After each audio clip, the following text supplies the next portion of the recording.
What's up, guys? Welcome back to Learning Isn't Linear. So, today I want to discuss several of the factors that make the public school system terrible, really terrible. And the students have been trained this way since elementary school. This emphasis on grades, getting the right answer, memorization, just completing the task, just getting the work done. The teacher, instead of acting like a teacher, just acts like a task manager. Get this work done. School was not meant to be this way. So if it's not meant to be this way, then how is it supposed to be? I'm going to talk about this phrase more on my channel, but I think I've coined the phrase problem-solving fitness.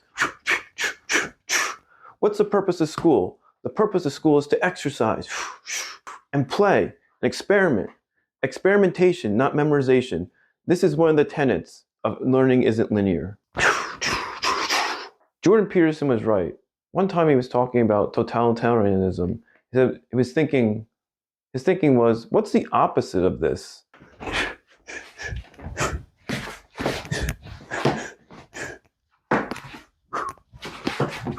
Well, you might think freedom. Yeah, freedom, but the freedom to do what?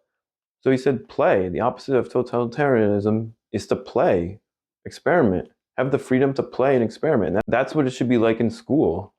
Not everything just being a task or assignment to complete, like a 9-to-5 job. I mean, maybe you'll get that later, but school is not the time for that. School was meant for exercise, play, and experimentation, not compliance, grades, getting the right answer. You don't have to win, right? Winning to the students is not failing, getting a passing grade, getting the right answer, not being left behind, although no one gets left behind.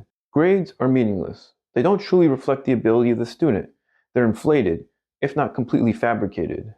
Schools should just eliminate grades. They're completely pointless. The students always find a way to pass anyway, either through portfolio or some other mechanism. So why not just eliminate grades altogether and have one test at the end of the year that the students need to either pass or fail? That's it.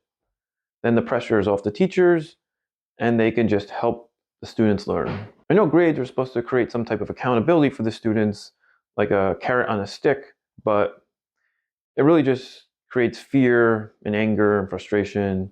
Students are not getting paid. I know grades are supposed to act like some type of payment for the students, but it's really not. Maybe it takes a whole day to solve a problem. Maybe it takes a week. Maybe it takes 2 weeks to solve a problem. It doesn't matter. It shouldn't matter. If students only knew the joy of figuring things out, delaying gratification, long-term learning instead of short-term test taking. When you solve a problem independently, that eureka moment comes up after a lot of trial and error. It's just an amazing feeling, an amazing thing to do. During class, I was working on a problem, and I'm like, wow, I solved this. So join the revolution by picking up a copy of Learning Isn't Linear, the essential problem, solution, and project book for students, teachers, and parents. Inside, you'll find amazing illustrations, illustrious exposition, and detailed solutions. Pick up your copy today.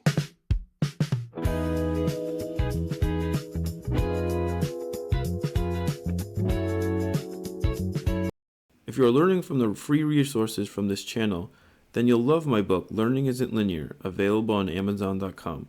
It contains crisp illustrations to accompany non-standard problems with extremely detailed solutions. The link is in the description. If you get the ebook version using the Kindle, there are clickable links throughout the book to Desmos and GeoGebra projects. It is very easy to search within the book for specific topics. As you can see, chapters range from algebra to calculus. Whether you are a self-motivated student solving problems on your own, or a teacher preparing for a math class, this book is a valuable resource to add to your repertoire. Okay, till next time, and remember, prioritize long-term learning over short-term test taking.